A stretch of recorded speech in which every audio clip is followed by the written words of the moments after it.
成日放屁、有口氣、皮膚出油，其實可能係你個肝話俾你知佢頂唔順啦。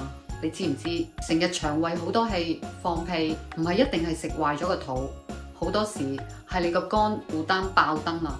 如果你有以下嘅情況，就真係要留意啦。第一，成日口乾口苦，仲有啲口氣，又成日放屁。第二，背脊同啲頭髮超容易出油、爆瘡。第三，小便好黃，仲有啲泡。第四，係眼睛成日都蒙蒙地。第五，係情緒易爆，成日都好煩躁。呢啲唔係咩大病，但係全部都係肝臟叫緊救命嘅信號。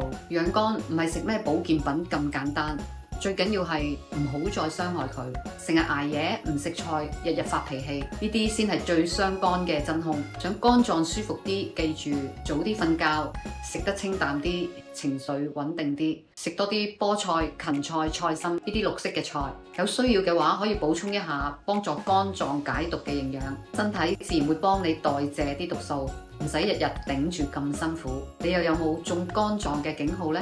留言同我分享下，記得 share 呢條片俾你關心嘅朋友一齊學識養肝啦！關注迪安，一齊身心健康生活。